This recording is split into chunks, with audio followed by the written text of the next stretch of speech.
So we actually have a case that you've done recently that we're showing as we're recording this. So for those who want to log into YouTube, check it out.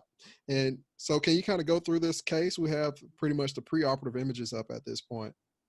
Yeah, this case was a 40 years old male. He was a very strong guy with huge forearm. He felt with outstretched hands and came up to the hospital with a elbow dislocation. In the dislocation images, we can see that some fragments anterior to the humerus, but also we can see almost intact radial head. And after the reduction, that confirms the radial head is pretty intact. There's not a huge, not a very easily seen fracture. But in the lateral view after the reduction, you can see that some bone fragment, huge bone fragments anterior, probably belongs to the coronoid, a huge coronoid fracture. And unfortunately, I couldn't get the CT images for you guys. No worries. I can tell you that there were two fragments here. There was a anterior medial fragment, a huge anterior medial fragment, and there was a tip of the coronoid as also. So it was not a common injury, this one. In the end, there was a very marginal fracture of the radial head, very small fragments that didn't, would not miss it to take it off. But in this case, the main injury was the dislocation and the coronoid huge fracture. And is that an avulsion? They're pretty clear. Is that an avulsion of the LCL there on the lateral side of the elbow, that little fleck of bone? Yeah, see, yeah, that's avulsion. Yes, exactly. When you talk about the LCL injury, most of the case they avulsion from the lateral epicondyle. There's a sign, the bald epicondyle, that get avulsion from the ligaments and the muscle portion. So yeah, that's the tip of the small fragments of bone that represents the injury as also lateral. So what was your plan to fix this? You know, given the fact that it had those fragments that what you were talking about. So how did you go about thinking on fixing this? Well, once it was a strong guy, a huge guy.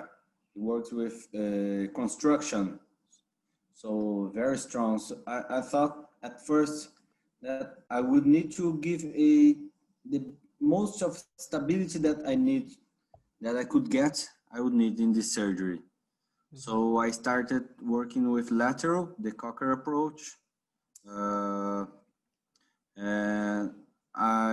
in this case I need just to do the ligament repair, and got good stability, but I saw that it was not enough because the coronoid fracture was so huge that was not giving me the stability needed. And also, as I said before, anterior medial fragments are important because they got a huge portion of the joint. So I chose a second approach, anterior medial approach. But this forearm, this guy was so huge, so strong that it gives me a lot of trouble to get it. So I could plate the anterior medial fragments, and but by that point, I end up with a pretty stable joint, and I could not reach the tip of the coronoid, unfortunately. I tried through both of the approaches that I've done. I could get it, but I could not take to the right place. And then, as I already got a stable joint, I just add another anchor in the medial epicondyle so I could repair the MCL and ending up with a pretty stable joint compatible with this guy that will go back to work and get weights and work with constructions and use that for that arm with heavy stuff.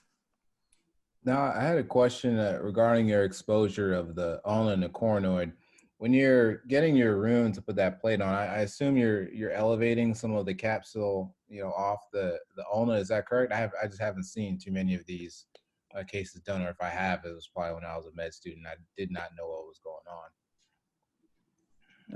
That's a different approach. That's not usual, but when you are doing, you open the flexor muscles, and you get to the brachial fascia, and you open it, and you start your dissection from distal to proximal, because you don't want to deattach the capsule and the ligament part.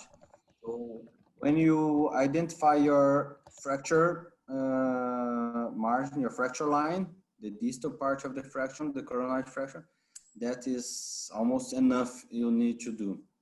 So you have to understand that if the fracture start there, you have to put your plate, or if you reduce very next to it, but without dissecting it more. So you end up deattaching the capsule and the ligament part. That's not Right. advisable. It's strange. It's always like that. Once for when you see it, sometimes you get used to it. So, but you won't see the bone like another place. You won't see that beautiful and very well dissected bone. You have to understand that there's ligaments, and you fix it on the ligaments, over the ligaments, and the capsule. Well, Dr. Mauricio, I think this was a good talk. We really appreciate you coming on and talking about terrible triad injuries and then sharing your case with us as well. I think the listeners will really enjoy this talk and can learn a lot, which I did. And I know Jay learned a lot. He probably just saw his first elbow dislocation yesterday. So thank you for coming on and being a guest.